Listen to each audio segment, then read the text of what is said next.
네, 우리가 지난 시간에 이 인디렉트 레이트에 대해서 설명을 거의 마무리한다고 했는데 좀 부족함이 있었던 것 같아서 여기서부터 간단히 리뷰하면서 시작하겠습니다. 어, 일단 요 문제에서 다루어 보고자 하는 거는 액세스 캐리어가 N형 실리콘 샘플에 어떤 식으로건 유도가 됐다라고 합시다. 들어왔다는 겁니다. 생성된 겁니다. 뭐 예를 들어서 어떻게 N형 실리콘 샘플 안에 액세스 캐리어를 밀어 넣을 수 있습니까? 한 가지 예로 이제 일시적으로 빛을 실리콘 샘플에 번쩍여 주면 이런 일이 가능하다라는 걸 보여줬고요. 이게 이제 질문의 메인이죠. 그러면 N형 실리콘 샘플 내에 소스 캐리어인 홀의 농도 P는 이 액세스 캐리어가 인트로덕트 된 이후에 어떻게, how, very 바뀌어 갈 것인가에 대한 질문이에요. 이걸 어떻게 풀어야 될까? 그걸 하기 위해서 첫 번째는 이 액세스 캐리어니까 원래 평형 상태에 놓여 있는 N형 실리콘 샘플이 가지고 있는 전자농도, 홀 농도는 있을 겁니다. 그걸 편의상 평형 상태라서 여기 not을 표현해서 N not, P not 이렇게 도핑에 도핑에 의해서 N not과 P not이 결정되겠죠. 우리가 앞에서 학습한 매스 액션 롤을 기억을 하면 N not과 P not의 곱은 Ni 스퀘어가 될 겁니다. 자, 이럴 때 첫 번째 이 how 요 질문에 대해서 대답하기 위해서 스텝별로 하나씩 밟아갔었죠. 첫 번째가 홀이 그러면 1초에 몇 개씩 사라지고 있을까요? 라는 건데 주로 실리콘 샘플 내에는 리컴비네이션 제너레이션 센터를 통해서 이 홀이 리컴비네이션 되기 때문에 RG 센터가 도미넌트한 리컴비네이션 프로세스다라고 가정을 하면 리컴비네이션에 의해서 시간에 따라 홀의 농도가 어떻게 바뀌는지를 수학적으로 좌변에 썼고요. 당연히 감소를 하겠죠. 리컴비네이션 되니까 재결합되어서 사라지니까 그 정도는 무언가에 비례할 텐데 애당초 원래 있던 홀의 농도가 얼마나 있느냐 그거 뭐 홀이 많으면 많은 홀들이 리컴비네이션 될 거고 작으면 그 양도 적은 속도로 감소되어 갈 겁니다. 그래서 요 P에 비례할 거고 이거는 P 낫이 아닙니다. 평형 상태에 얼마 있느냐와 상관없이 빛을 번쩍여 가지고 그 순간에 얼마의 홀이 그 타이밍에 존재하느냐 요것에 이 리컴비네이션 레이트는 비례하게 될 겁니다.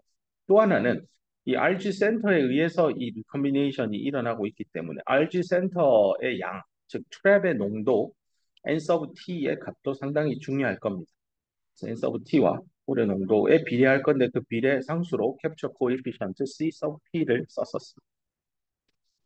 두 번째는 이게 리컴비네이션만 일어나진 않거든요. 제너레이션도 일어나거든요. 그래서 두 번째 스텝에서 구했었던 거는 제너레이션에 의해서 시간에 따라 홀의 농도가 어떻게 변해가느냐도 찾아내야 될 겁니다. 근데 생각을 해보면 이 로레벨 인젝션 조건하기 때문에 홀의 생성 레이스는 별로 이 위에 빛이 번쩍인 거랑 상관이 크게 없다라는 결론에 쉽게 직관적으로 이해될 겁니다. 이게 N형 실리콘 소재 아주 작은 양의 홀이 뭐 실시간으로 다이내믹한 시츄에이션에 놓여 있기 때문에 계속적으로 홀은 생성될 겁니다만 그 생성되는 레이트 자체는 아니 지금 저기 N타입의 액세스 캐리어가 과다하게 막 들어와 있는 상황에서 소스 캐리어 양이 뭔 그렇게 영향이 있겠습니까? 결국은 근사적으로 볼 때 빛이 주입이 되고 있는 t 이퀄 0인 타임 이외의 그 어떤 시간 t 이퀄 0보다 큰 이 시간의 도메인에서 평형 상태에서 제너레이션 현상에 의해서 홀의 농도가 어떻게 바뀌느냐나 평형이 아닐 때나 별반 차이는 없습니다. 라는 근사를 합리적으로 하고 나면 이 제일 왼쪽에 있는 이 좌변은 잠깐만 너 거기 있으라고 하고 두 번째 텀과 세 번째 텀을 보면 이거는 뭐 아주 단순한 얘기입니다. 홀의 제너레이션 되는 이 이퀄리브리움 상태의 홀의 양을요, 적습니다.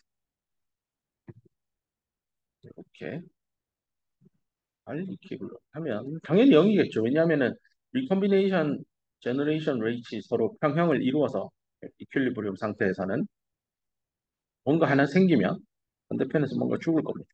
둘의 합은 당연히 0이 돼야 되기 때문에 이런 이퀘이션을 머리에 떠올리면 두 번째 항은 자연스럽게 세 번째 항과 같아진다라는 얘기. 여기 있는 걸 이쪽으로 우변으로 넘겨서 만든 겁니다.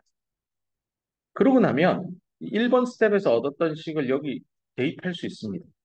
유일하게 다른 게 얘는 1번 스텝에서 얻었던 건 R이고 2번 스텝에서 얻었던 건 R 이퀄리브리움이니까요. 평형이냐 안 평형이냐의 차이는 이 두 항을 보면 트랩의 농도는 평형 상태건 아니건 그냥 정해진 얘기입니다. 그래서 N 서브 T는 그대로 가고요. 홀의 농도는 이제 평형 상태니까 평형 상태의 홀의 농도로만 바꾸어서 대입하면 될 겁니다.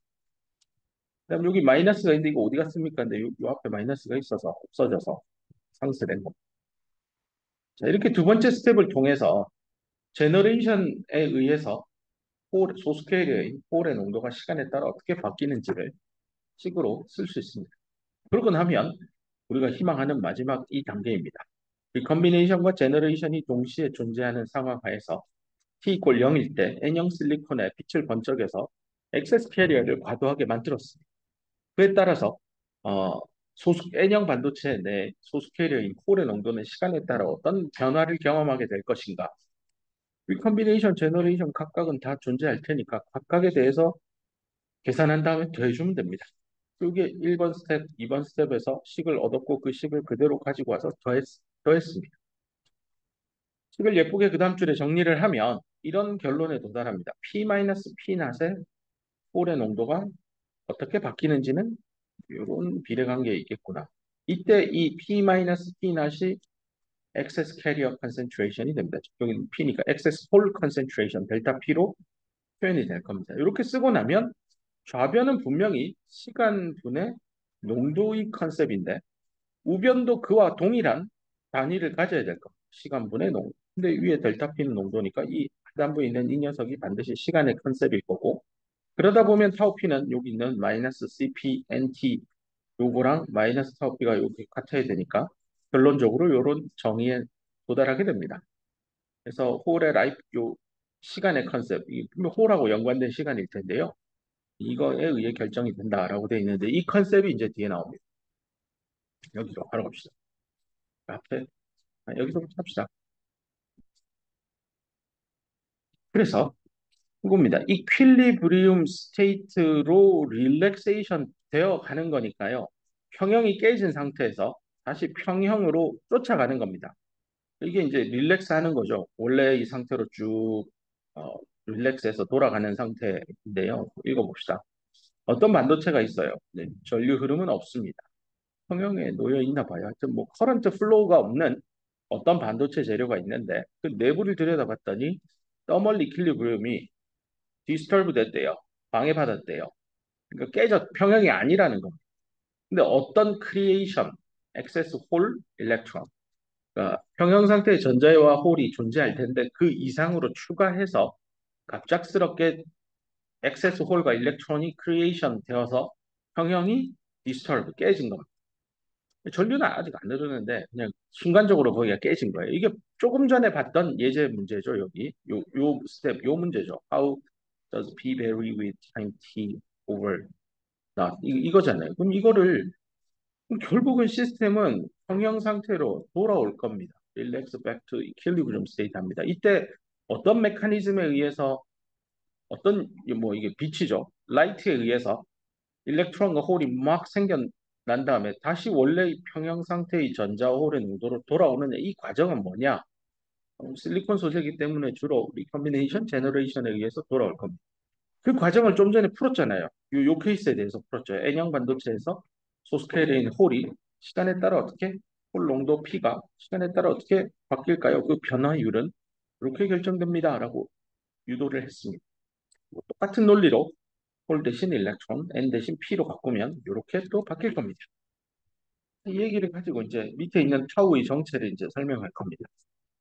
그럼 좀 전에 타우 P, 타우 N도 정해야겠죠. 이렇게 되는데 이거 도대체 뭡니까? 시간의 컨셉인데 무슨 시간입니까? 어떤 의미의 시간입니까? 이게 이제 여기 나옵니다. 마이너리티 캐리어의 라이프 타임이라고 이름을 붙일 거고 이 타우, 이 홀이라서 P가 붙어 있고요. 이 소스 캐리어가 수명을 가지고 있다라고 하는데 이게 뭐냐면 평균 시간의 컨셉입니다. 어떤 평균 시간이냐면 excess minority carrier. 이게 그냥 마이너리티 캐리어, 평형 상태의 소스 캐리어가 아니라 평형 상태의 소스 캐리어 농도가 있을 텐데 그거보다 더 늘어난 겁니다. 늘어난 excess minority carrier가 얼마나 오랫동안 서바이브 살아있느냐, 그러니까 리컨비네이션 되지 않고 자기 자신의 모습을 유지하고 있는 평균의 시간값을 우리는 타우 값이다라고 정의할 겁니다. 이게 어떤 환경 하에서 살아있어야 하냐면 모조리티 캐리어의 바닷속입니다. 그러니까 모조리티 캐리어가 무지막지하게 많은 우리가 앞에서 배운 N타입 실리콘 샘플 내에서 이 H 플러스는 마이너리티 캐리어인데 빛이 빡 때려가지고 H 플러스가 좀 더 늘었어요. 그러니까 P 낫에서 뭔가 델타 P만큼 늘어서 P가 된 거죠. P 낫이 아니라 P가 된 거예요. 이때 P에서 P 낫만큼 차이, 델타 P만큼이 excess 홀 컨센트레이션이고 이 값이 결국 0을 향해 갈 겁니다. 왜냐하면 홀 농도는 결국 P 낫을 향해 평형을 향해 릴렉세이션 백 돌아갈 겁니다. 자, 그럴 때 몇 초가 걸리느냐, 얼마나 오랜 시간이냐, 이게 dp가 시간에 따라 미분했을 때 이게 결정하는 놈이 뭐냐라고 할 때 나오는 대로 마이너스 델타 p하고 나누기 타우 p의 컨셉으로 간다는 겁니다. 결국은 액세스 캐리어 농도 p와 p 난 평형 대비 얼마나 안평형일 때 평형 상태 홀농도, 안평형일 때 홀농도의 두 개의 차이값 있죠. 차이가 엄청나게 벌어지면 굉장히 빠른 속도로 홀은 리컨비네이션 되어서 사라질 겁니다. 뿐만 아니라 사라지는 시간, 홀의 라이프 타임도 상당히 중요하고 이 라이프 타임의 실체는 내부의 RG 센터가 몇 개나 있느냐와 연관되어 있는 컨셉입니다. 그래서 이 타우피는 시간의 개념인데 엄밀히는 평균 시간이고 그 평균 시간의 의미는 excess minority carrier, 즉 델타 P입니다. P 빼기 P 낫. 이 차이의 값이 결국은 0을 향해 수렴해 갈 때 얼마나 시간이 걸리느냐인데 요 델타 P가 사라질 때 사라지게 해주는 전자는 정말 무한계만큼 존재한다고 가정합니다. 그래서 이너 sea of majority carrier라고 해서 다수 캐리어가 무지막지하게 많은 바닷속에 들어가 있는 액세스 마이너스 캐리어다라는 이런 시적인 표현들이 나옵니다. 그러면 이런 타우의 값은 도대체 계산하면 얼마쯤 나옵니까? 인데요. 우리는 실리콘을 연구하는 사람들이니까 공부하고 이 실리콘 소재의 경우에는 타우의 값이 이 정도 범위 안에서 거의 다 형성이 됩니다. 1나노초, 1밀리초 정도입니다. 뭔가 빛이 번쩍 하거나 외부의 충격이나 뭐 정기적인 뭐 샥이 오거나 했을 때 평형 상태가 깨졌단 말이에요. 그럴 때 소수 캐리어, 마이너리티 캐리어는 몇 초 동안 리컨비네이션 되지 않고 실리콘 내에서 살아 있을 수 있을까? 그 자기 자신 그 모습대로 홀이라는 존재로 살아 있을 수 있을까? 그 평균 시간은 짧게는 나노초에서 길게는 밀리초까지 존재한다라고 알려져 있고 이게 결국 어디에 의존하냐면 메탈릭 임퓨리티의 밀도입니다. 이게 이제 오염원인데요. 이 크린룸 줄여서 뭐 C/R로 업계에서 많이 씁니다. 이 크린룸의 내부의 금속은 정말 웬만하면 들고 들어가면 안 됩니다. 그래서 실제 그 스마트룸이라고 하죠. 이 스마트룸에 입장을 할 때 시계, 목걸이, 귀걸이 이런 거 다 떼고 들어가야 됩니다. 그런 데서 뭔 메탈릭 임퓨리티가 튀어나오겠습니까 싶지만 사람이 크린룸 안에서 움직이고 작업을 하다 보면 반지든 시계건 다른 어딘가에 긁힐 수 있고 그 순간 어마무시한 양의 금속 물질들이 크린룸 안에 공급이 됩니다. 그런 메탈릭 물질들이 결국 실리콘 안으로 들어가는 순간 이런 라이프 타임을 굉장히 짧게 만들어주는 데 역할을 합니다. NT가 증가한다는 거. 이게 짧아지겠죠. 그러면 마이너리티 캐리어의 라이프 타임이 짧아지게 된다. 일부러 짧게 만들기도 하는데요. 중요한 건 짧아졌으면 그 짧은 시간이 계속 올해 초에 생산한 제품이나 연말에 생산한 제품이나 균일하게 나와야 되는데 작업자가 누구냐에 따라 제품의 성능이 바뀌면 말이 안 되잖아요. 이런 이슈가 있다라는 거. 라이프타임하고 연관된 거, 메탈릭 임퓨리티 결국 RG 센터구나. 그래서 지난 시간인가 한번 설명했죠. 그 금과 같은 게 대표적인 에너지 밴드 다이어그램에서 미드갭 있어 봐이라고 하면 요 언저리쯤에 이렇게 골드, PT 이런 것들의 귀금속류 원소들이 에너지 스테이트를 만들어냅니다. 이런 스테이트들은 진짜 딥 트랩이라고요. 전자가 한번 갇히면 잘 나오지도 않아요. 예, 이게 문제. 이거는 지난번에도 설명한 대로 이렇게 개울가가 있으면 징검다리를 놓아서 사람이 폴짝폴짝 뛰어갈 텐데요.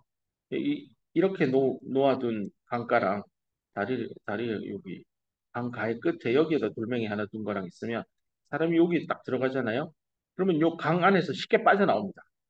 조금만 뛰면은 물론 반대로 넘어가려면 좀 장난이 아니지만 충분히 빠져나올 수 있어요. 근데 강 한가운데도 이렇게 돌멩이 하나 큰 거 놔두면요.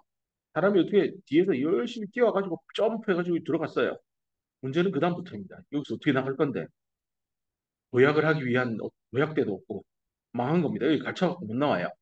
똑같아요. 이 EC, EV 이렇게 실리콘 밴드 스트럭처 내에서 요 E 서브 I 미드갭 근처에 이렇게 에너지 스테이트 만들어 놓고 이 전자 하나 여기 갇히잖아요. 예, 웬만하면 잘 안 나옵니다. 한번 들어가면 그냥 쭉 삽니다. 문제가 되죠, 저런 것들. 그래서 이런 트랩들은 한번 갇히면 나오기 힘들어서 딥 트랩이라고 합니다. 이 반대말이 쉘로우 트랩이겠죠. 이 쉘로우 트랩의 대표적인 예제가 도너와 억셉터입니다. 얘네들은 도너 같은 경우 그냥 전자 하나 던져주죠. 그러니까 홀을 잡는 트랩이에요. 이 도너는 홀, 그러니까 shallow trap to capture hole 하는 역할입니다. 억셉터 같은 경우는 전자 정말 잘 받아들이죠. 그러니까 전자를 캡처하는 거죠. 어, 자기 쪽으로 당겨오죠. 억셉터 같은 경우는 전자 당겨오기 좋은 자리에 있죠. 어디에 있겠어요? 밸런스 밴드 근처에. EV 있으면 이 밸런스 밴드 근처 여기에다가 EA 딱 깔고 너 전자 하나 일로 와 하면 여기 탁 닫힙니다. 여기 홀이 하나 생기죠. 그 홀은 자유롭게 이동할 텐데 전자는 한번 들어오면 그냥 계속 이온화되어서 가만히 있죠. 이렇게 해서 이건 반대말이고요. 지금 여기 우리 지금 배우고 있는 딥 트랩은 주로 전자나 홀을 캡처해서 잡아가지고요. 이 리커비네이션을 facilitate 용이하게 하기 쉽게 만들어준다는 뜻입니다. 그래서 리커비네이션이 잘 일어나도록 하는 센터 역할, 중심지로서의 역할로 딥 트랩들이 역할을 많이 하고요. 그래서 여기 나오잖아요. 그래서 이렇게 불린대요. 리커비네이션 센터라고. 앞에서 다 설명을 한 번씩 했었던 얘기들입니다. 책에 있는 문장에서 제일 중요한 것들만 노트에 가지고 왔으니까요. 이런 문장은 여러 번 읽으면서 곱씹어 보길 바랍니다. 이것뿐만 아니라 사실은 비에레 선생님 쓴 책에 좋은 문장들이 많습니다. 강의 노트만 보고 시험 준비하는 바보 같은 행동을 하지 말길 바랍니다. 책 많이 읽어보길 바랍니다. 적어도 3회 이상 정독의 정독을 하고 이 사람은 왜 이렇게 썼을까? 그를 사람은 이렇게 쓸 텐데 하는 생각을 하면서 책을 읽어보길 바랍니다. 이 내용을 바탕으로 뒤에 있는 예제 문제 풀고 나면 이 슬라이드가 끝납니다. 자, 예제 문제 풀고 잠깐 브레이크를 합시다. 포토컨덕터라고 예제 문제 제목에 붙어 있는데요. 이게 이제 빛을 주면 컨덕터로서 동작한다라는 뜻입니다. 빛이 들어오면 전류가 흐르고 빛이 안 들어오면 전류가 안 흐르니까 이런 게 이제 포토 센서입니다. 빛을 감지하는 데 활용된다라고 보면 되겠습니다. 실리콘 샘플 하나 있는데 얘를 이제 10에 16승 정도로 보론이니까 P타입으로 도핑을 했고 리컨비네이션 라이프 타임이 1 마이크로초 정도 됩니다. 그 말한 대로 이게 이제 이건 P타입이죠. 타입이니까 소스 캐리어의 라이프 타임이 1 마이크로 세컨드, 하우스 오브 n 이렇게 표현하면 되겠네요. 이게 억셉터의 양 n 서브 a가 될 거고요. 자, 이게 이제 빛에 지속적으로 노출이 되어 있다라고 합시다. 그 결과 일렉트론 홀 페어 EHP가 발생이 되는데 샘플 전반에 걸쳐서 샘플에 뭐 아까 앞에 문제는 표면 한쪽에서만 빛이 들어와서 거기에 엑세스 캐리어 농도가 생겼다면 이번에는 샘플 전반에 걸쳐서 이 EHP가 골고루 생기고 있는데 그 생기는 레이트가 단위 부피당 그리고 단위 시간당 한 10에 20승계가 생깁니다. 숫자만 딱 봐도 어마무시한 양으로 생기고 있구나가 보일 겁니다. 요거를 이제 표기하기를 GL, 빛에 의해서, 라이트에 의해서 제너레이션 되는 레이시 그렇게 된다. 그래서 단위도 잘 챙겨보세요. 1초당 1세제곱센티미터당 10의 20승계의 일렉트론 홀 페어가 생깁니다. 이런 상황에서 이제 질문 1번 문제. P낫, N낫을 구하시오. 즉 평형 상태일 때 전자와 홀의 농도를 각각 구하시오니까 이거는 뭐 다 공부한 겁니다. 보론을 대입했으니까 P낫이 NA가 되겠죠. 엄밀히는 NA에서 ND를 빼야 될 텐데 도너 얘기가 여기 없으니까 도너가 없다라고 가정하고 실제 도너가 있다 하더라도 아마 이 값의 둘의 차이가 10배 이상 나면 뒤에 작은 건 무시해도 됩니다. P낫은 NA니까 10에 16승이 될 거고요. 단위는 별도로 표시 안 할게요. 잘 쫓아오세요. 맨낫은 매스 액션 롤을 써서 계산을 하면 되겠죠? 그럼 10의 4승이 나옵니다. 이 정도로 전자 홀이 퍼져 있습니다. 두 번째 질문으로 갑시다. 델타 N과 델타 P를 구하시오. 즉, excess carrier concentration에 대한 질문입니다. 뭐 델타 P 구하는 거야 앞에서 정의로 이렇게 했죠. P 빼기 P 낫이라고 했고 델타 N은 N 빼기 N 낫이라고 했으니까 여기 잘 대입을 해서 풀면 답을 얻을 수 있습니다. P가 아까 앞에서 얼마라고 했습니까? 내가 써온 거 잠깐만.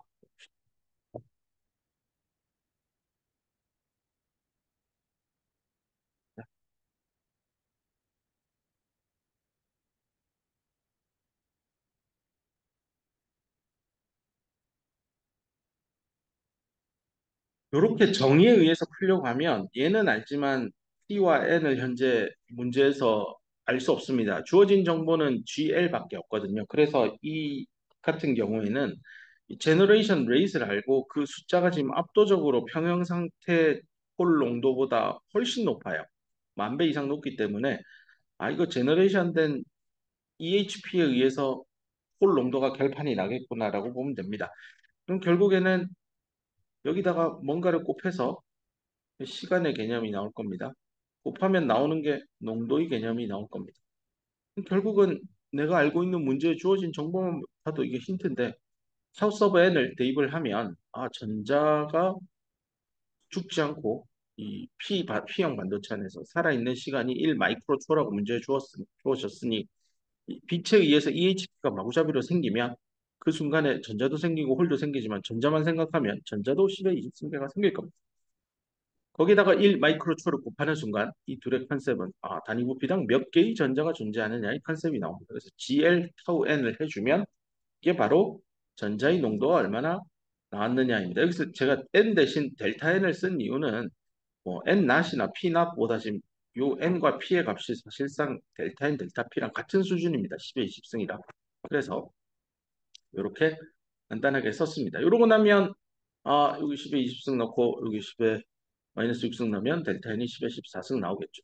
EHP니까 뭐 묻고 따질 필요도 없이 N 생긴 만큼 P 생기니까 델타 N과 델타 P도 같을 겁니다. 그래서 정리를 하면 델타 N, 델타 P 다 동일하고 GL의 타우 N 이렇게 계산해주면 10에 14승 단위 부피당 나오고 있다라는 결론에 도달합니다. 이걸 가지고요. 이제 마지막 세 번째 합시다. 그러면 평형이 깨졌을 때 홀과 전자의 농도는 어떻게 됩니까? 요거는 이제 정의되어 있는 식을 이용합니다. P낫에서 델타 P만큼 는 거겠죠? 여기 앞에서 P낫을 10에 16승이라 했고 델타 P는 10에 14승이라고 했습니다. 더해보면 뭐 이게 100배 차이 나니까 이 뒤에 무시하고 이렇게 하면 됩니다. 사실상 뭐 이게 P낫이랑 같죠. 즉 평형일 때나 평형 아닐 때나 농도 차이가 없습니다. P형 반도체에서 뭔가 일이 생겼는데 P형 반도체 다수 캐리어인 모조리티 캐리어인 홀 농도는 변화가 없었습니다. 느낌이 오죠. 이거 로레벨 인젝션 얘기하려고 하는구나 하고 느낌이 옵니다. 그럼 이 경우에는 어떻게 되냐? 전자의 농도는 보면 아까 N-이 10의 4승이었고 델타 N이 10의 14승이에요. 계산해보면 이 4승은 무시할 숫자니까 이렇게 되겠죠? 요 정도 되면 이건 절대 N-이랑 같지 않습니다. 오히려 월등히 크죠, N-. 누가요? N이요. N이 N-보다 월등히 커지는 상황입니다. 소스캐리어의 농도는 어마무시한 농도 변화를 경험하고 있다라는 얘기입니다. P형 반도체 안에서. 로레벨 인젝션. 자, 그 다음 마지막 네 번째 N과 P의 곱을 구하시오인데요. N과 P가 아까 전에 N인 곱하면 되죠. N이 아까 얼마 10에 14승이고 P는 10에 16승 나왔죠. 그 다음에 10에 30승이죠. 요거는 NI 스퀘어 10에 20승하고는 다릅니다. 그러니까 요게 깨졌다는 거니까 전자와 홀의 농도의 곱이 평형이 깨졌기 때문에 이렇게 될 거고요. 이와 반대로 평형을 강조하기 위해서 N not P not으로 쓰고 NI 제곱 이렇게 표시할 겁니다. 그래서 우리가 배웠던 매스 섹션로는 평형일 때 잘 성립하는 식이었고 평형이 깨지는 순간 평형이 아닐 때 전자와 홀의 농도의 곱은 절대로 ni 스퀘어가 아닙니다. 여기에 나중에 뭘 배울 텐데 PN 접합 다이오드를 공부하면 ni 스퀘어에다 뒤에다가 내가 PN 다이오드 양단의 전압차입니다. 나누기 KT 오버 Q 이렇게 해서요. 요걸 뒤에다가 곱해주면 식이 또 이 꼴이 맞아 들어갑니다. 이건 나중에 뒤에서 유도를 하도록 하겠습니다. 결국은 P형 N형 반도체를 붙여서 P형 N형 양단의 전압차를 줬더니 전자와 홀의 농도가 급변하게 되겠죠. 그럴 때 그 관계식을 보면 이 엑스포넨셜이 들어있습니다. 전압을 리니어하게 바꾸면 전자 홀의 농도는 지수 함수적으로 늘어난다는 의미를 수학식도 얘기해주고 있습니다. 일단 여기까지 해서 뭐 뒤에 net recombination rate는 이게 아마 비에레 선생님 책 뒤에 별책으로 그 부록에 따로 쭉 설명이 되어 있는데요. 관심 있는 학생 관심이 없을 거라 생각합니다. 그래도 관심 있으면 한번 읽어보세요. 이제 어려운 얘기들이 많아서 이 정도까지는 하지 않겠습니다. 일단 이 정도까지 하고 챕터 리컴비네이션 끝내고 다음 연속 방정식 얘기로 가겠습니다. 잠깐 브레이크하고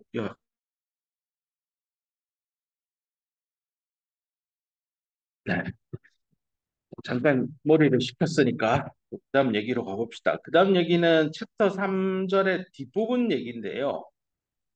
챕터 3절의 뒷부분 얘기는 사실은 이거 PN 다이오드 하고요. 메탈 세미컨덕터 정션에 대한 얘기를 하기 위한 선행 학습이라고 보면 됩니다. 그래서 이런 P형 N형을 붙이고 메탈과 반도체를 붙인다라는 게 얼마나 중요한지를 여기서 간단히 짚고 좀 넘어가겠습니다. 여기 둥글게 생긴 웨이퍼가 있다고 합시다. 뭐 요즘에 웨이퍼는 이게 끝도 다 둥글둥글하고 끝만 이렇게 살짝 나치 형태로 들어가 있는데요. 이게 3차원적으로 그리려고 좀 노력하고 있는데 여기 두께도 가지죠. 그럼 이 두께가 한 0.5mm 정도 됩니다. 지름은 12인치니까요. 300mm니까 30cm 정도 됩니다. 거의 뭐 피자 패밀리 라지 사이즈 정도 됩니다. 되게 큽니다. 혼자서 들려고 하면 살짝 무거운데? 라는 느낌이 듭니다. 한 장은 들 수 있는데요. 총 25장의 웨이퍼가 들어가서 한 개의 랏을 구성합니다. 이 랏이 뭐냐면 이제 앞으로 뉴스 같은 데 보면 반도체 공장 안에 화면을 비춰줄 때 이게 바닥이고 이게 천장이면 이게 카메라 촬영 기사가 이렇게 촬영을 하는데 보통 이렇게 삐딱하게 촬영을 해요. 그럼 요 위에 네모난 박스 같은 게 막 자동으로 이송 장치에 달려서 이렇게 가는데 서로 요 방향으로도 가니까 가다가 하면 딱 멈춰요. 그리고 얘 가는 거 보고 지가 또 가요. 뭐 이런 식으로 돼 있는데 이런 걸 이제 OHT라고 합니다. 오버헤드 트랜스포트 시스템인데 또 놀랍게도요. 저 OHT를 만들 수 있는 기업이 대한민국에 없습니다. 라고 하면 또 누군가는 제가 할 수 있습니다 하겠지만 현재 대기업 소자 기업이죠. SK 하이닉스, 삼성전자, DB 하이텍에 납품되고 있는 OHT의 상당수, 정말 절대 다수는 일본산입니다. 이런 게 나중에 글로벌 서플라이 체인, 공급망 이슈에 또 하나의 문제가 될 수 있습니다. 물론 뭐 이 기술 자체가 우리나라에 없진 않을 겁니다. 다만 클린룸 안에 적합한 이런 기술을 가진 기업체가 충분히 있느냐? 일본산과 견주어서 가격 경쟁력 있고 메인터넌스 유지 보수도 할 수 있느냐? 나중에 팹을 더 지으면 빨리빨리 이런 제품들을 납품할 수 있느냐? 그다음에 여러 가지 이슈들, OHT라고 하는 요 장비입니다. 그래서 이 OHT 안에 보면 랏이 있습니다. 하나의 박스입니다. 박스를 LOT, 랏이라고 하고 이 랏이 보통 원 랏에 25장의 웨이퍼가 들어있습니다. 물론 연구개발용으로 쓰는 양산용이 아니라 R&D 장비는 이제 스몰 랏들이 많이 돌아다니는데 한 6장 정도 넣습니다. 이 정도 컨셉이고. 그럼 이런 웨이퍼의 이 표면이 있잖아요. 요 위에다가 이게 이제 우리 학습을 했으니까 100 방향으로 크리스탈로그래픽한 오리엔테이션을 가지는 P 타입의 어떤 서브스트레이트를 가지고 있다라고 합시다. 이때 이거 웨이퍼도 등급이 있어요. 프라임 등급이 있고요. 테스트 웨이퍼가 있고 그다음에 리클레임 웨이퍼라고 재사용하는 웨이퍼들이 있습니다. 보통 이제 프라임 웨이퍼가 제일 비싸죠. 네, 테스트는 말 그대로 프라임급은 아니지만 가격은 낮추었지만 테스트할 목적으로는 충분한 거고 리클레임드 웨이퍼는 말 그대로 리클레임한 겁니다. 이 정도 세 가지 등급으로 나누어서 공급이 됩니다. 뭐 SK그룹에서는 SK실트론이 그런 역할을 하고 있습니다.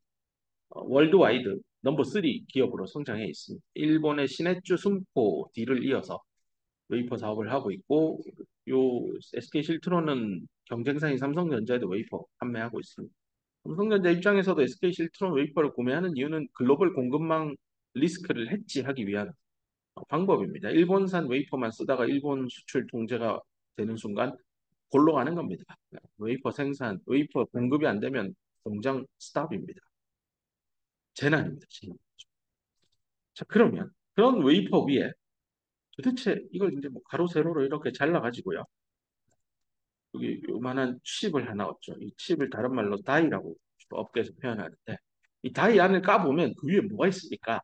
결국은 다이를 살짝 옆으로 비틀어 눕히면 이렇게 있고 요 표면에 여기 뭐가 실장이 내재돼 있냐면 요 앞에서 쳐다보면 이렇게 두께만 보이겠죠?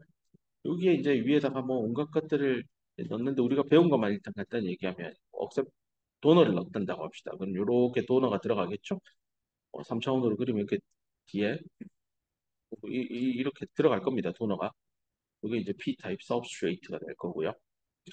이렇게 들어. 사실 이거는 말이 안 돼요. 이렇게 이만큼 돼요. 이 두께가 한 0.5mm니까 500 마이크론이잖아요. 이렇게 도너가 들어가서 이렇게 들어간 요거를 사람들이 이제 정션이 만들어졌다. 정션의 깊이다 해서 정션 뎁스라고 하는데요. N형 반도체가 만드는 P형 기판에 만들어지고 P-타입 서브스트레이트의 표면에 N형 영역이 생긴 겁니다. 물론 생길 때 내가 앞에서 이렇게 쳐다보니까 단면만 지금 이렇게 사각형으로 그렸는데 뒤로 이렇게 뻗어 있습니다. 분명히 랭스와 그다음에 이 폭, 위스, W를 가진 위에서 내려다보면 그냥 사각형일 겁니다. 랭스, 위스를 가지는 이런 형태로 N형 영역이 생길 겁니다. 자, 이럴 때 이 N형하고 하단부에 있는 P형은 서로 요 라인에서 만납니다. 요 라인에서 만나게 됩니다. 요 밑면 전체가 다 만나겠죠. 얘를 90도로 좀 회전해서요. 옆으로 세워놓으면 P형, N형 이렇게 돼서 요런 모양을 상상할 수 있을 겁니다. 그렇죠? 네. 자, 이런 P형, N형 접합이요. 과연 이런 하나의 양산되고 있는 웨이퍼에 얼마나 많을까를 상상해 보면 지금은 아직 공부를 다 하진 않았지만 이 P타입 기판에 사실은 이렇게 생긴 전자부품을 하나 만들 겁니다.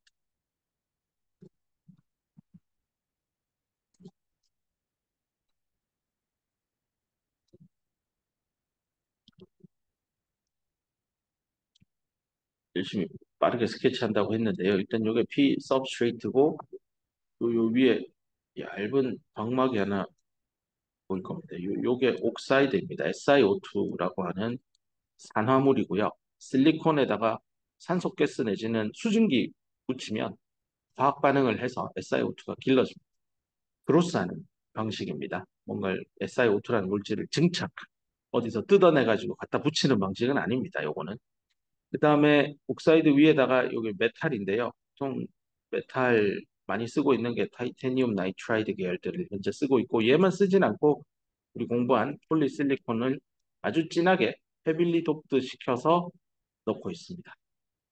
상세 원래 엄밀히 요 측벽을 사이드 월을 따라서 넣습니다. 이 측벽에 있는 게 TIN이고요.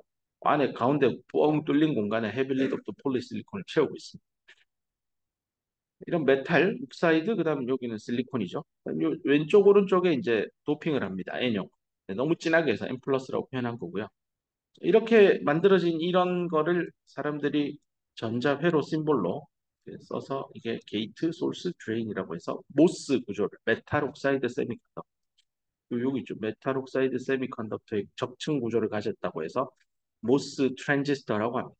이 동작 방식이 메탈 쪽에 전압을 인가해서 버티컬한 방향으로 전기장을 만들기 때문에 필드 효과를 씁니다.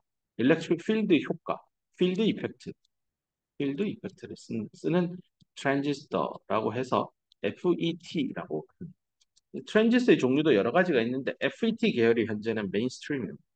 그래서 이 FET 모스 구조를 가진다고 해서 모스펫, 모스 FET 줄여서 모스펫이라고 합니다. 이런 모스펫이 이 다이 하나예요. 최근에 젠슨 황이 GTC 2024 행사에 나와서 발표했던 B200, 뭐 B200 블랙웰 시리즈들을 보면 205 트릴리언 개의 어, 트랜지스터가 들어있다고 합니다. 빌리언이랬다. 빌리언. 빌리언이 조거든요. 205족에 정도 들어있습니다. 뭐, 눈 떼고 그냥 200족.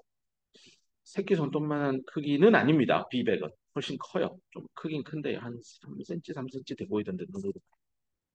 그 정도 되는 사이즈의 이 정도인데 D램 다이 같은 경우는 진짜 새끼손톱만하게 작아요. 그럼 요런 웨이퍼 한 장 만들면 D램 한 2,500개 정도 요즘 나옵니다. 원비일 겁니다. 원비 나노미터급 정도 되면 이 정도 취득됩니다. 1A나 1G급 10나노 3세대, 4세대 뭐 10나노 1세대 1X 값만 해도 한 2,000개 정도 봐도 될 것 같아요. SK하이닉스 본사가 인천에 있잖아. 2,000개만큼 뽑는다 이렇게 하면 안 까먹을 거예요. 요 정도의 다이가 취득이 돼, 요 다이 하나에 뭐 우리 아는 대로 8기가빗이면 트랜지스터 한 개 가지고 원 트랜지스터 가지고 원 비트를 구현해내려면 8기가개가 들어있습니다. 그러니까 기가가 10의 9승이니까요. 억으로 나누면 10억이니까 80억 개 정도 들어. 그런 트랜지스터의 실체는 여기 내가 대충 스케치한 요런 모스 FET를 기본으로 하되 회사마다 약간의 구조물의 변경이 있습니다. 그것도 D램이면 또 저게 모양이 달라지고요. 낸드면 또 모양이 달라집니다. 근데 기본 틀은 MOS 구조를 가지고 전개 효과, 전기장 효과를 쓰는 트랜지스터입니다. 이럴 때 여기 쳐다보면 M 플러스하고 P형의 접합이 나옵니다.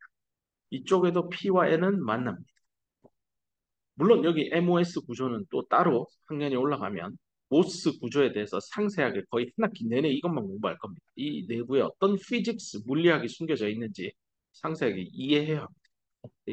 우리 이 반도체 물리 수업 시간에는 요 PN에 대해서 상세히 먼저 다룰 겁니다. 근데 그것만큼이나 또 중요한 게 있습니다. 이런 트랜지스터가 결국은 상호 연결이 다른 트랜지스터와 돼 있기 때문에 이런 내가 그냥 선으로 그렸지만 사실은 이렇게 생긴 메탈 바를 올립니다. 이게 금속입니다, 메탈. 이 메탈하고요, 그 밑에 있는 N 플러스 실리콘하고 바로 붙습니다. 그러니까 PN 접합이 중요한 만큼 메탈 세미컨덕터의 접합도 중요합니다. 자, 그럼 메탈과 반도체를 붙였을 때 또 무슨 일이 생길까? 그냥 뭐 잘 붙겠지. 잘 붙으면 천만다행인데 붙는데 여러 가지 물리학들이 숨겨져 있습니다. 그것에 대한 얘기들도 다룰 겁니다. 그래서 저게 기말고사 시험 봅니다. 생각하면 됩니다.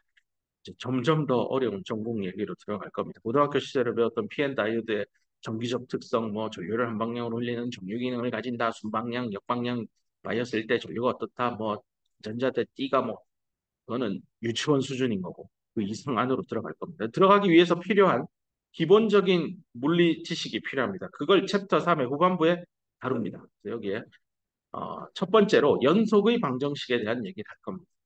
이 연속의 방정식은 기계공학을 전공하는 학생들도 배웁니다. 뭐 어디 배우는데 유체역학이나 연력학, 뭐 댐에 물이 흐른다, 토목공학, 건설, 건축 공부하는 학생들도 전공 서적에 나오는 방정식입니다. 연속의 방정식인데 쉽게 설명하면 들어온 만큼 나갑니다. 공짜 점심은 없다. 그런 한국어 속담하고 맞먹습니다. 1호부터 우리 반도체 물리에서 쓰는 거는 이렇게 소수 캐리어의 확산 방정식으로 좁힐 겁니다. 범위를 좁힌다는 뜻입니다. 널리 널리 쓰이는 연속의 방정식을 우리 반도체 물리 수업에 맞는 연속의 방정식으로 범위를 좁히는 게 소수 캐리어 확산 방정식입니다. 이 확산 방정식의 핵심 지표가 소수 캐리어가 얼마나 확산되어 가는지에 대한 확산 거리의 개념이 또 방정식 안에 들어갑니다.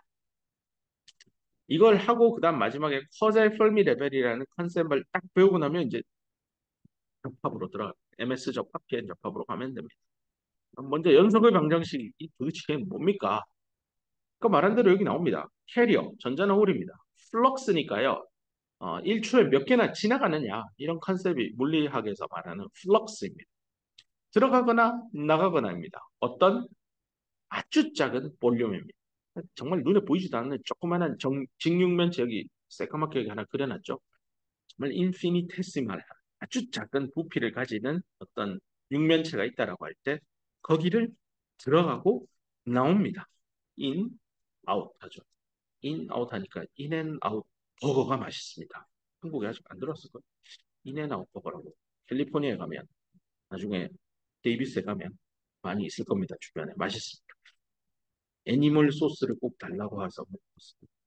이런 얘기를 수업 시간에 할 필요는 없는데 메뉴판에 없어요. 애니멀 소스 플리즈 하면 얘 좀 먹어보내네 하고 어디 서랍장에서 하나 꺼내서 줄 겁니다. 자, 그다음 들어가고 나가는 이거 이걸 이제 우리는 전자공학을 하고 캐리어니까요. 이 전류 밀도로 표현할 겁니다. 이건 이제 장소를 여기를 위치를 여기를 x라고 하면 아주 작은 거니까 x에서 조금 더 오른쪽으로 가는 x 방향. 이게 x 방향이니까 x 더하기 dx라고 합시다. 그러니까 들어가는 위치를 x, 나오는 위치를 x 플러스 dx라고 합시다. 그럼 들어가는 위치에서 전자가 만들어내는 전류 밀도가 있을 겁니다. JN이라 쓰고요. 그럼 나오는 위치에도 전자가 만들어내는 전류 밀도가 있습니다. JN 오브 x 플러스 dx라고 합시다. 자, 이때 이게 뭐 아주 작다고는 하는데 그 부피가 도대체 얼마입니까? 일단 가로는 딱 봐도 dx라고 했으니 그러면 세로하고 높이 곱한 거는 단면적이죠. 이 전자가 관통해서 가는 수직 방향의 단면일 겁니다. 면적을 a라고 합시다. 물론 a도 대단히 작은 값일 겁니다. a와 dx를 곱해서 볼륨이라고 썼습니다. 자, 이런 다음에 밑에 있는 수식을 찾아봅시다. 뭐 되게 어렵게 막 쭉 나열되어 있는데요. 별로 어렵지 않습니다. 읽어보. 전자가요, 시간에 따라서 바뀌는 레이트입니다. 잠깐만요. 레이트, 플럭스 이겁니다. 1초에 몇 개가 흘러가느냐 이 컨셉입니다. 시간당 전자 농도가 변했다라는 거는 뭔가가 움직여서 빠져나가는 거죠. 변화가 생겼다는 겁니다. 그 변화의 정도입니다. 시간으로 나눴기 때문에. 이 단위를 생각해 보면 요 n이 농도니까 단위 부피당 개수죠. 걔를 다시 나누기 초로 나눈 겁니다. 그게 여기 요만큼 식입니다. 근데 우리가 상상해야 되는 거는 플럭스입니다. 플럭스는 초당 몇 개냐 이 개념입니다. 그럼 여기다 뭔가를 곱해서 초당 몇 개, 요걸로 바꿔야 돼요. 요 안에 뭘 넣으면 될까를 생각해 보면 들어와가지고 요 안에 전자가 N 타입 소재라고 하면 전자 농도가 어떻게든 바뀌어요. 이거가 농도가 시간에 따라 이거 요건 농도의 시간 변화율이잖아요. 그거 말고 시간당 몇 개가 변하냐고요. 개수로 할 거면 요 안에 그러면 전자가 몇 개 있는지를 갖고 놀면 됩니다. 그래서 그 말한 대로 볼륨 구해놨잖아요. 요 부피. 그래서 들어가는 게 여기 세제곱 센티미터의 부피 컨셉을 넣으면 얘랑 약분돼서 내가 원하는 물리량이 나옵니다. 했습니다. 그래서 좌변은요, 저 미소 인피니테시말한 볼륨을 가지는 조그마한 육면체 안에 전자, 일렉트론이 시간당 얼마나 들락날락 변화하고 있느냐를 나타내는 캐리어 플럭스를 나타내는 물리량입니다. 이 좌변입니다. ADX 라운드 앤 라운드 T라고 쓴 거, 그냥 캐리어 플럭스입니다. 저 일렉트론 플럭스입니다. 자, 그럼 이제 우변으로 갑시다. 도대체 이 캐리어 플럭스 무엇으로 결정됩니까가 이제 우변에 나옵니다. 캐리어 플럭스는 무엇으로 결정될까요? 전류가 들어오면 빠져나가겠죠. 들어가고 나가는 그 차이가 존재하면 내부의 전자의 농도도 바뀔 겁니다. 전류가 얼마나 바뀌는데요? 여기에 그 전류의 변화량이 나와 있습니다. 이게 되게 거창한 식인 것 같지만 한번 읽어보면 이게 뭐냐면 요렇게 면적 곱한 거 보면 J sub n of x는 이게 단위 면적당 전류값이잖아요. 근데 면적을 곱했으니까 그게 전류예요, 전류가. 커런트예요. 단위로 따지면 암페어 단위를 가진다는 뜻입니다. 이게 x 위치에서 전류잖아요. 뒤에 있는 얘는 x 플러스 dx에서의 전류값이니까 처음 전류에서 나가는 전류를 뺀 겁니다. 근데 수학적으로 보면 이게 변화율을 나타낸다는 건 수학에서는 중 빼기 처음입니다. 파이널 밸류에서 이니셜 밸류를 빼야 됩니다. 부호가 안 맞네. 약간 그런 게 있긴 한데 일단은 여기서는 표고 마이너스를 앞으로 덜어내서 나중 빼기 처음의 컨셉을 살려냈습니다. 근데 지금 이 왼편을 보면 이건 아까 말한 대로 개수 나누기 초입니다.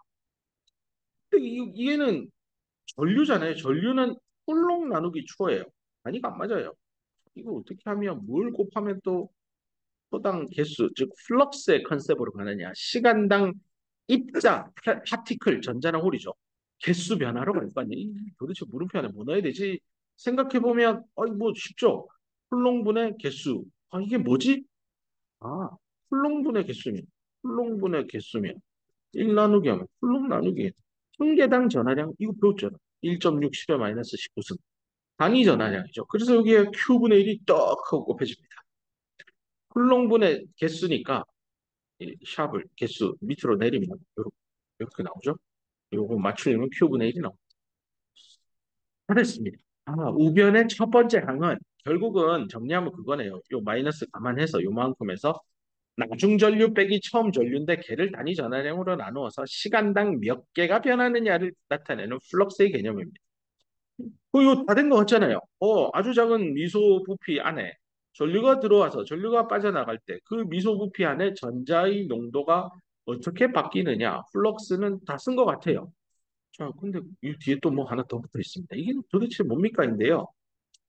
이게 이제 제가 대학원 생활할 때 지도 교수님 옆방에 있는 교수님이 되게 유명하신 분이에요. 그 첸밍후라고요. 나중에 반도체 업계에 있으면 그분이 그렇게 유명한 분이네요. 알게 되는 날이 올 겁니다. 트랜지스터의 이 컴팩 모델을 만든 이 컴팩 모델계의 아버지십니다. 지금도 쓰고 있는 비심 모델 아직도 개발하고 계십니다. 나이가 이제 지긋하셔서 거의 여든이 다 돼 가시는 걸로 내가 기억하는데 어쨌건 되게 대만 분이시고 버클리에서 박사하시고 MIT 교수도 하시고 버클리 교수로 지금 계십니다. 아무튼 이분 수업을 내가 청강을 한번 한 적이 있는데 그분이 이런 얘기를 했어요. 그 미국 대학은 출석 안 부르거든요. 이제 학생들이 있다가 자기가 뭐 수업 듣다가 뭐 동아리 활동이 있거나 뭐 친구하고 약속이 있거나 하면 중간에 나가요. 뭐 화장실 갈 수도 있고. 그럼 이게 강의실이라고 생각해 봐요. 강의실에 학생이 들어와요. 수업이 시작하면. 수업이 끝나면 학생이 나가겠지. 그럼 그 사이에 아무 변화가 없습니까? 아니에요. 중간중간에 나갔다 들었다 해요. 그게 이제 요렇게 표현이 됩니다. 이건 실리콘 재료 안에서 도대체 그런 이벤트가 뭡니까? 배웠잖아요. 알지. 알죠? 알지. 리코미네이션 제너레이션. 이 안에도 트랩들이 존재할 거고요. 실리콘 소재니까. 그 트랩을 중심으로 전자와 홀은 끊임없이 생성되고 재결합됩니다. 그 과정 속에서 플럭스의 변화, 초당 전자의 개수 변화도 일어납니다. 마치 강의실에 학생이 30명 듣다가 31명 됐다가 29명 됐다 하는 이유는 중간에 배 아파서 화장실 가는 학생이 있다가 또 돌아오기도 하고 하니까 그 부분도 감안해야 된다는 게 이 마지막 텀에 나옵니다. 그래서 이게 뭐냐? 봅시다. 이거 좀 전에 배웠잖아요. 이거 리컨비네이션 할 때 배웠잖아요. 라운드 N, 라운드 T는 마이너스 타우 N분의 델타 N. 이렇게 앞에서 식 있는 거 그대로 갖고 온 거예요. 여기 있잖아요. 아, 그렇네요. 요 뒤에 RG에 의한 겁니다. RG에 의한 거 쓰고, 그 다음에 우리가 이 좌변의 물리량은 여기 여기 부피를 곱했듯이, 어, 여기도 델타 N이 있으니까 부피의 컨셉을 날리기 위해서 ADX를 곱해서 좌변, 우변의 단위 물리량을 맞춘 겁니다. 그럼 정리를 하겠습니다. 이렇게 작은 미소한 반도체, 뭐 트랜지스터, 모스 FET 같은 작은 전자 부품 B100에는 205조 개, 205 빌리언이 있다고 합니다. 이 수많은 트랜지스터의 전류는 결국 흘렀다 안 흘렀다 할 거고 흐르고 안 흐르고를 결정하는 건 전류가 흘러고 나가고 이런 연속의 흐름입니다. 전류의 연속. 이걸 어떻게 식으로 한 줄로 표현할까가 여기 나옵니다. 이게 지금 보고 있는 continuity equation입니다. continuity equation. 들어오는 놈하고 나가는 놈은 어떤 물리량이건 맞춰야 된다. 그래서 플럭스의 컨셉을 전류 변화량하고 그다음에 내부에 있는 리컨비네이션 제너레이션에 의한 내부 변화량까지 감안한 겁니다. 그러니까 우변의 첫 번째 텀은 전류 변화량, in, out이죠. 들어오고 나가는 것의 변화에 의해서 내부에 어떤 변화가 있는지를 보여줍니다. in과 out이 만약에 같았으면 변화는 없겠죠. 이 전류 변화량이 나중 전류, 이 처음 전류죠. 우리 같다고 해봐요. 그럼 빼면 0 나오겠죠. 변화 없는 거죠. 그럼 좌변도 0 될 겁니다. 그럼 들어가고 나가는 전류가 변화가 없어요. 1A 주면 1A 나가요. 변화 없겠지. 근데 변화가 생긴대. 왜? 내부에도 무슨 일이 일어나요? 그게 바로 리컨비네이션 제너레이션. 아주 작은 부피를 가지는 실리콘 소재 안에서 외부에서 들어오고 나가고 하는 전류 흐름이 없다 하더라도 자체적으로 내부에서 리컨비네이션 제너레이션은 항상 일어납니다. 그것에 의해서도 만약에 평형이 아닌 상황이었다면 이 미소 부피를 가지는 이 조그만한 실리콘 덩어리가 평형이 아니었다면 보통 아니죠. 동작을 하고 있으면. 내부에 액세스 캐리어가 존재할 테고 그 액세스 캐리어의 리컨비네이션 제너레이션 이벤트도 상시적으로 일어나기 때문에 결국은 플럭스의 변화, 자변의 값을 0이 아니도록 만드는 데 기여할 겁니다. 그 값도 오늘 학습한 대로 리컨비네이션 제너레이션에 의한 농도의 변화에다가 부피를 곱해서 시간당 몇 개가 변하냐는 플럭스의 컨셉으로 본 겁니다. 그러면 앞에서 유도한 한 줄의 식을 좀 간단하게 여전히 안 간단해 보이지만 처음엔 그래요. 근데 쓰다 보면 간단해질 겁니다. 변화를 줄 건데요. 요 식이 뭐냐면 이거 별거 아니에요. 그냥 수학에 나오는 정의식입니다. 전자의, 전자에 의한 전류 밀도를요. X에 대해서 미분했어요. 이걸 어떻게 쓰지라고 쓰면, 아, 그거 뭐 쉽죠. X에서 조금 더 간 나중 전류에서 처음 전류를 빼고요. 걔를 아주 작은 크기로 나누면 되겠죠. 뭐 이겁니다. 이렇게 해놓고 dx를 이쪽으로 옮겨서 얘에다가 dx를 곱해요. 여기 있죠. 여기 보이죠? 그다음에 마이너스 jn을 또 좀 넘겨요. 그럼 더하기 jn 돼요. 여기 있죠? 네. 그럼 남는 거 얘죠? 남는 거 여기 있잖아요. 네. 그래서 그냥 미분식을 뭐 쉽게 써놓은 거. 그다음 1호부터 여기 있는 요 jn 오브 x 플러스 dx를 이 뒤에 있는 이거 있죠? 얘를 갖고 요 앞으로 앞 슬라이드로 갑시다. 앞 슬라이드로 와서 데리고 와서 여기다가 슉 잡아 넣으세요. 여기 슉 잡아 넣고 그다음부터는 중학교 수학이에요. 그냥 없을 거 없을 거 약분하고 죽일 거 죽이고 하고 나면 이렇게 예쁜 모양으로 더 간단하게 식이 완성됩니다. 이렇게 식을 쓰고 나면 음, 시간에 따라서 전자의 농도가 어떻게 변하는지 그 변화율은 내부의 전류가 X 방향에 따라 인, 아웃 방향의 전류의 값이 어떻게 바뀌고 있고 내부적으로 리컴비네이션 제너레이션에 의해서 또 어떻게 바뀌는지 두 개의 팩터에 의해서 결정되는구나.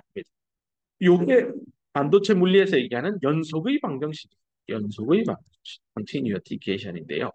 그 위에 쓴 거 그냥 한번 정리하려고 밑에 박스 빡 쳐놓은 것 같은데 이건 또 뭡니까? 라고 질문이 와요. 이게 뭐냐면 이제 앞에서는 빛은 전혀 얘기하지 않았어요. 암흑 상태, 그러니까 반도체 칩이면 패키징이 되어서 새까만한 칩 안에다가 다이를 잡아 넣죠. 그게 일반적인데요. 그래도 반도체 물리를 공부하다 보면 이 발광과 연관된 칩들도 존재합니다. 보통 CIS라고 하는데요. 이게 CMOS 이미지 센서입니다.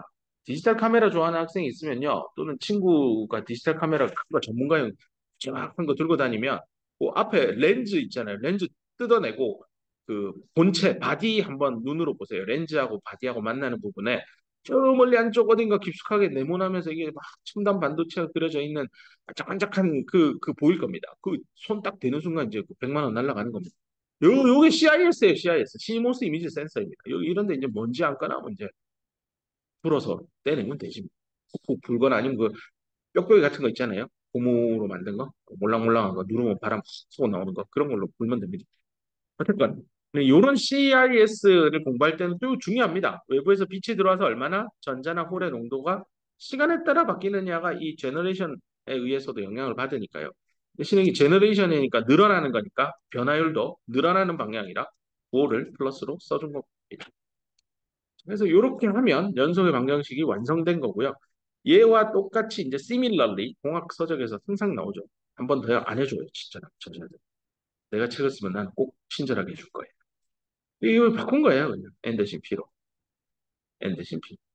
이 부호가 하나 바뀌는 거 조심하세요. 이게 홀과 전자의 차이기 때문에 커런트 쪽은 이렇게 바뀝니다. 리컴비네이션 제너레이션은 또 이게 플러스 아닙니까? 이러지 마요. 아까 배웠잖아요. 라운드 P, 라운드 T는 마이너스 델타 P, 타우 P, RG에 의한 거. 둘 다 감소예요. 둘 다 감소.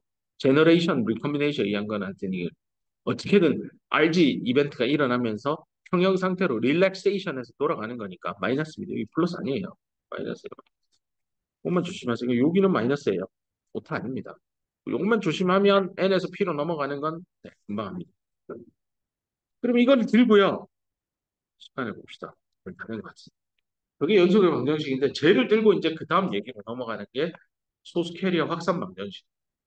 이것도 썰을 풀어야 됩니다. 이 뜬금없이 이거 왜 배웁니까 하면 저렇게 재미없어요. 이게 왜 이게 중요한지를 자, 뒤에 PN